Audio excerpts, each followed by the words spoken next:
I'm sorry. For what, Roland? Lying. About what? I'm not. Not what? Okay. It's okay, Roland. We're all like that sometimes. Why do you say you're not okay, though?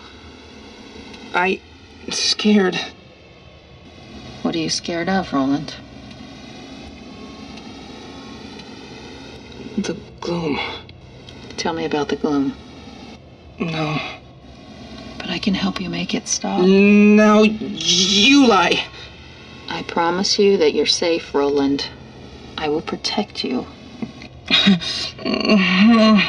What does the gloom look like? It doesn't. Everything. Darkness. Does it talk to you? Yes. Can you tell me about the first time you heard it? I was walking in the snow. Snow day. No school. It talked to me at the playground behind where I lived. What did it say? No. No. Roland, you're safe now. No. No, no, no, no, no! It's okay now. Everything's going to be all right. I'm right here with you.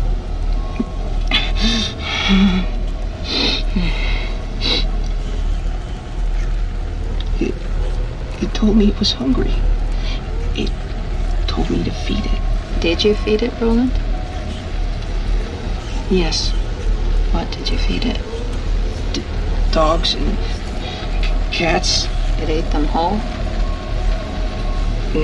No. It made me kill them. It ate the pain. Did it talk to you the day you saw baby Mia, Roland?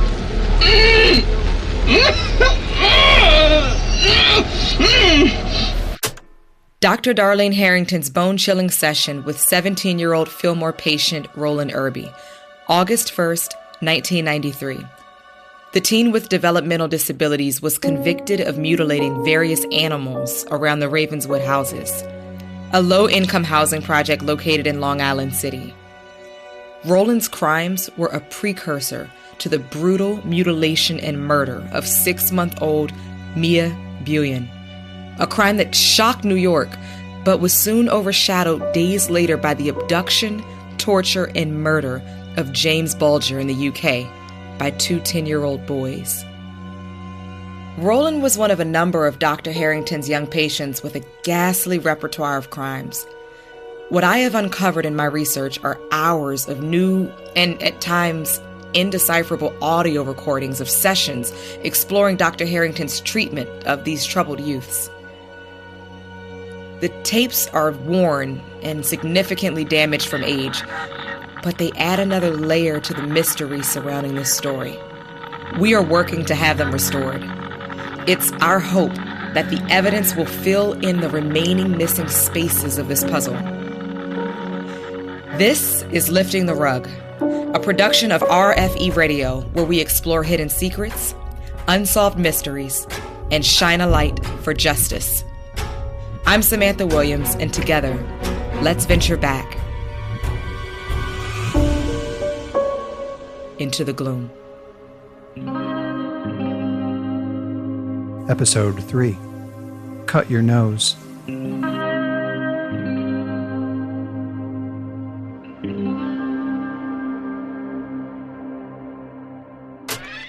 It took days to get the blood out of my skin. My hands had blisters on them from the stabbing. I just don't remember any of it.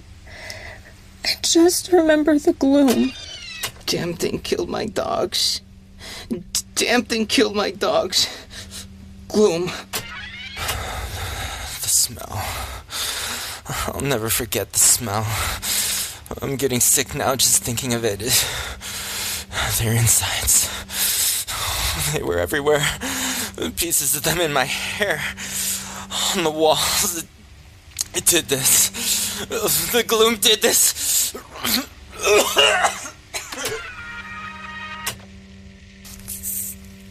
Sometimes I can feel it under my skin. The gloom.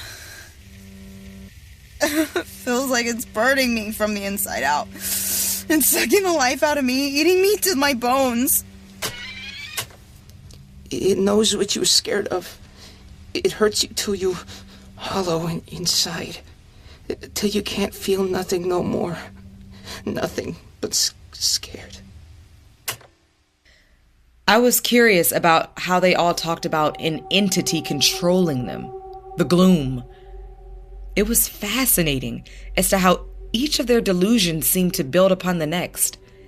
They were all copies of the last with slight variations. Almost like some terrible meme that went viral. I needed someone to help me understand the problem. To do so, I contacted Dr. Sandra Glassman, chair of the Department of Child and Adolescent Psychiatry at NYU. Dr. Glassman, thank you for taking the time out of your schedule to do this. The pleasure is all mine. Are you familiar with the case of the Fillmore Four? I am quite familiar with the Fillmore Four and have used them as a case study in my curriculum. What can you tell me about Dr. Darlene Harrington's work with the Fillmore Four? Being a child psychiatrist can be, well, it's a hard job. It requires patience. People with diagnoses similar to the Fillmore Four, people with those conditions, there is no quick fix. There is no magic wand to be waved to make them better. It's a constantly shifting landscape of treatment where one has to use all of the tools at their disposal, including medication. So you think that the patients required medication then? I'm not saying that so much as it's a delicate balance that can be tricky to get right. The consequences of taking someone off of psychotropic drugs without weaning them is a surefire recipe for disaster. The problem is we never quite know how those consequences manifest themselves. Sometimes they can be problematic but manageable. Other times they can literally be deadly for the patient and all those around them. Truly, there is no room for those sort of cowboy approaches in this field. It has to be a slow, drawn-out process if you want to see positive outcomes for patients. So, do you think Dr. Darlene Harrington's work with the Fillmore Four was consistent with that approach? You know, it's funny. I was completing my master's at the time.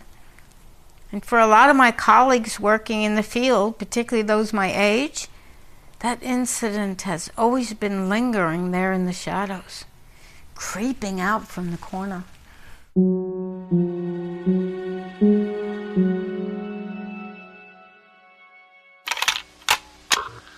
you located?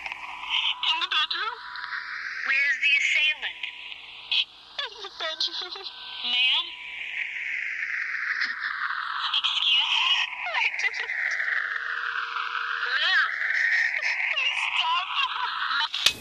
What do you think of when you hear that, Alicia? I don't remember that. A fugue state, also known as a dissociative fugue, presents a sudden disconnect from one's reality with an inability to recall some or all of one's past. According to the DSM-5, the Diagnostic and Statistical Manual of Mental Disorders, this is now considered dissociative amnesia. Forget your favorite plots from Fight Club and Identity and see this through the perspective of reality. The post-traumatic war veteran living under the freeway, the sexually abused junkie at the shelter, the teenager who just violently stabbed her grandmother to death. You don't believe me? Nobody does. Y'all are just trying to fuck with me. You're all against me. I know I must sound like a broken record by now, but trust me, I'm on your side. I believe you, Alicia, but you need to help me understand better. None of this is easy, and I'm not saying it is, but I can only help you if we are straight up with each other. Don't you have to tell them everything? anything directly related to your case. Or if you're likely to harm yourself or others, yeah, I have to. And that's why we record. To be clear on things later. Who's gonna listen to this? The cops? A jury? Probably. But that isn't the point, is it? The point is, this is the best way for you to tell your story without others telling it for you. I can help guide you through that.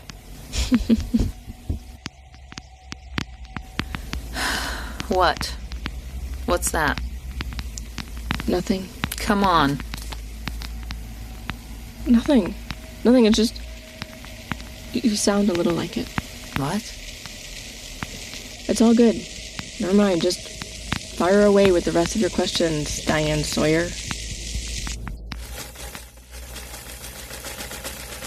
God damn it! The damn thing ate the tape!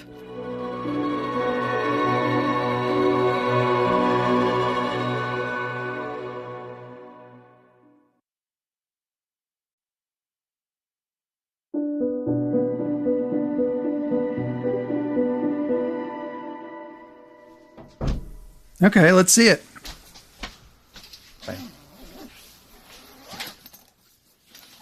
Oh, yikes. How do I fix this? Sheesh. Throw it out? Not the answer I was looking for, Mark. The tape is really chewed up. What was on it? Just more interviews? More components to this mystery? This is turning into one of those 1,000-piece jigsaw puzzles, isn't it? But I don't think that's necessarily a bad thing. It's very layered. You can stay warm beneath multiple layers. Or you can get buried. Glass half empty, eh? There's a reason others haven't gone deep into it. Look, we're not too far into this. I have another story I'd love your fingerprints on. Mark, what the hell? I'm not giving up on this story. No way. I just have to crack it and put it together. See, that's the problem. Everyone just looked a little in and then they just gave up because it was too hard. If we get this right, the floodgates will open on all the other voices that were silenced because the system deemed them mentally incapable. It's bigger than just Fillmore. They are all just copies of each other. So what? You have to focus on the story you were on before you can take down the world. Well, I've got Dr. Harrington. She was trying to manipulate those kids. It's there on the tapes. Why do you have it in for this doctor anyway? Because she's still out there. I don't know. Probably some other practice or hospital doing the same old shit. Somewhere. Doing God knows what. It's just like those cops or those priests. And you know what? Yeah, those cops and priests, yeah, they're monsters. But the real crime is that the system doesn't just let them go. They help hide the bastards and let them do it to someone else. Darlene Harrington needs to face the consequences of what she's done. And that's why I'm being such a pain in the ass about it. But how are you sure she did anything wrong at all? I told you. It's on the tapes. It sounds a bit more personal than that. Look, those kids aren't the only ones who have had to deal with the shitty system and shitty doctors they can't trust. Right. Well, use that motivation, but be careful it's not the driving factor. It can fuck up the story. I've seen it before. Thank you, Mark. Hey, let me see that tape. I think I can actually save this. Let's try the old pencil trick. There. Let's see if this works. You want to give it a go? Sure. Ow, ow, the damn thing's burning up. The tape, it's melting. Put it out. Shit. Ah. Well, no fixing that. What the fuck was that? I'm not exactly sure.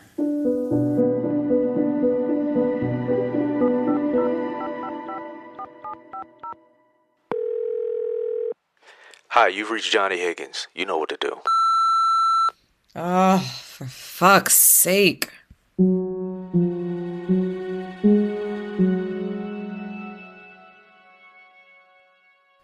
October 20th. reviewing the notes of Dr. Darlene Harrington on one patient, 16-year-old Alicia Higgins. Notes are dated November 2nd, 1993.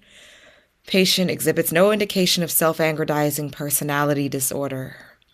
Patient's level of cognition is consistent with... Fuck. I can't right now. My head is killing me. It's fucking ringing in my ears. Okay. You don't win a Pulitzer Prize feeling sorry for yourself, bitch. Whew, focus. Okay. There are numerous references to it.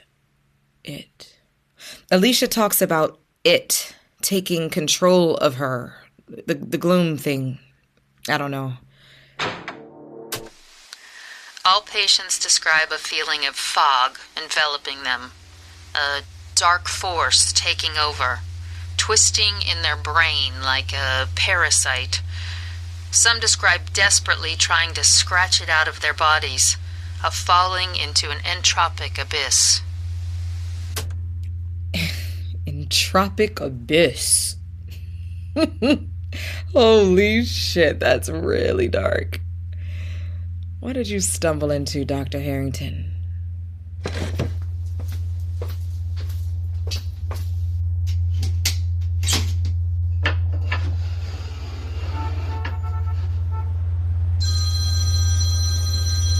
Hello?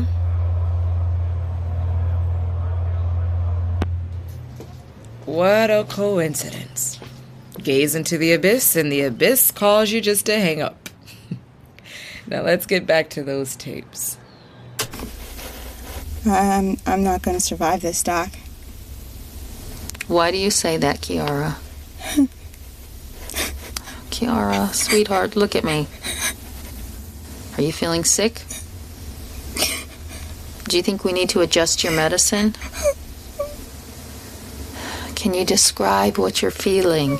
I feel like a horse shit in my head. What do you mean? It's draining me and taking me over. I don't know how many times I have to tell you before you'll listen to me. What does it feel like? I'm sorry, but the specifics matter.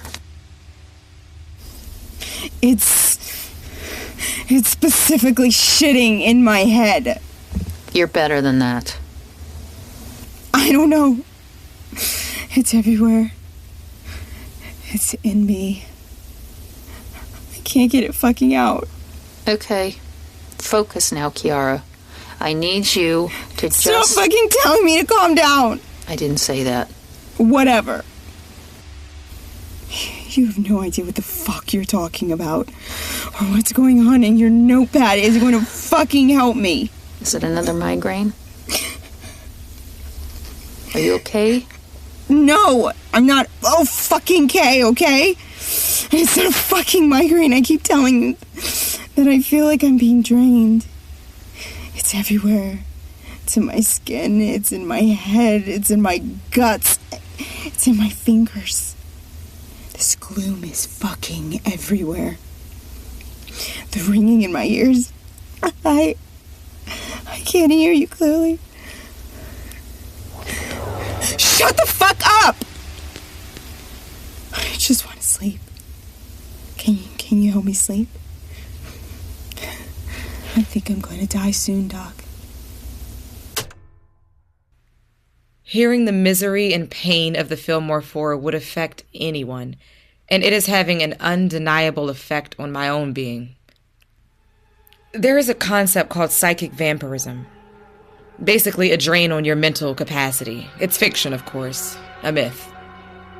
But like all good myths, it is a symbol. A meme that tells a shorthand for a common truth. Think about your own experiences. Someone comes into the office in a bad mood. All of a sudden, everyone seems to be in a bad mood. We all know someone who is always a lot. Hell, sometimes I wonder if I'm that person. We can all be influenced by the gloom of others around us. Gloom. There's that word again. It keeps popping up. A bit melodramatic, but appropriately descriptive.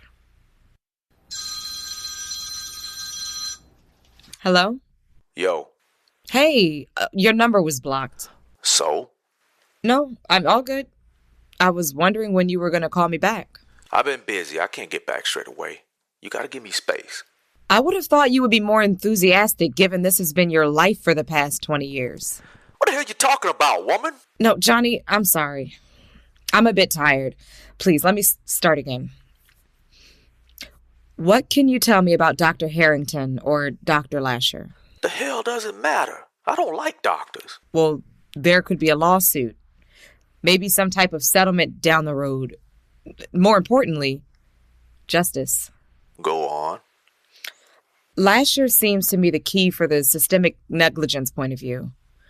We get him, we have the top-down part, but we need the stuff on the ground to be solid. The stuff with Darlene, Dr. Harrington. I can't work her out, though. Dr. Harrington seems genuine on face value, but I can't help but get these vibes that she's manipulating them. I mean, what's your take? I'm doing your job now. You're supposed to be better at this than me. Look, don't call me unless you have something important to ask or to clarify. I have a lot of work to do. She's still out there. Who? Alicia or Harrington? Exactly. That's a bit cryptic, don't you think? I'm on page 423. You're on like page 11. You need to catch up, kid. No one else, apart from me, is interested in this, and no one else is going to help you. You have to do this for yourself.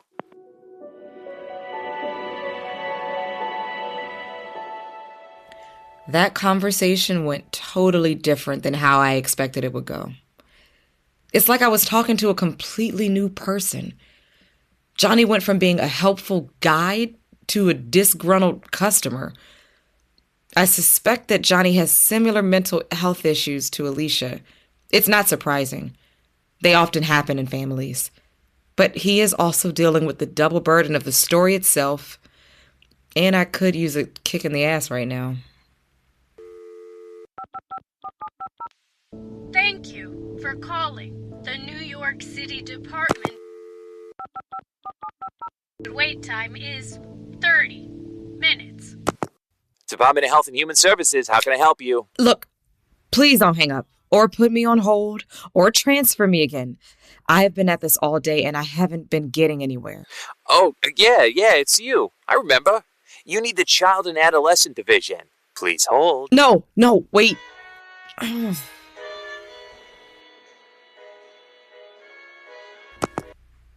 Maybe Johnny is right.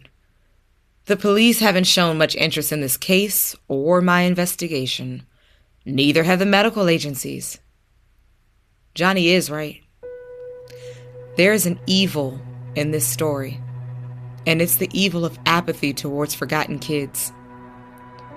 To these inundated, overburdened, and underfunded bureaucracies, there is just no incentive to help me in my investigation, and every incentive not to. And I'm left with so many questions about why the police and the Department of Health have so easily brushed this case aside, about Dr. Lasher's involvement and Dr. Harrington. I still can't decide what to make of her.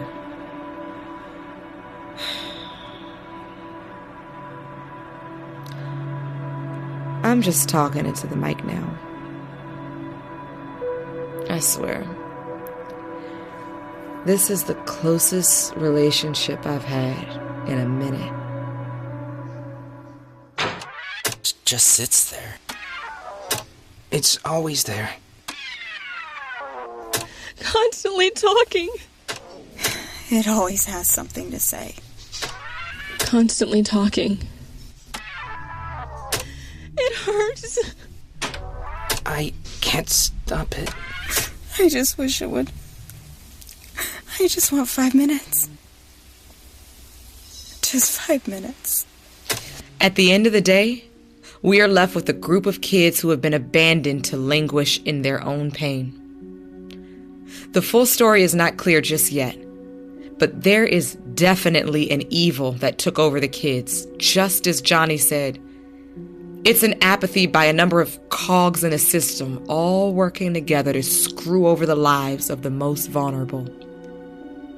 But I refuse to let them remain in the dark. The Fillmore 4 will be silent no more. The problem is, it's always right. Not always, but just enough. What are you talking about? Can you speak more about that? You'll see.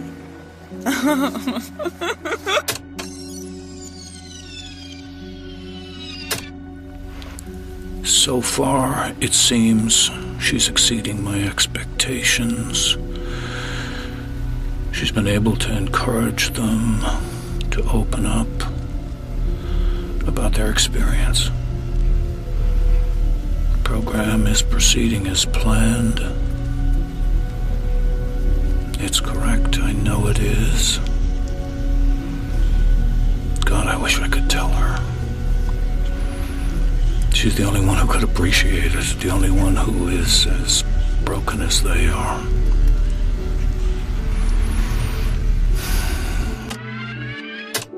Late. Okay. 1:38 a.m. Thursday, 14 October. Subjects show increased symptoms and are responding as expected to medication. Soon, now, very soon.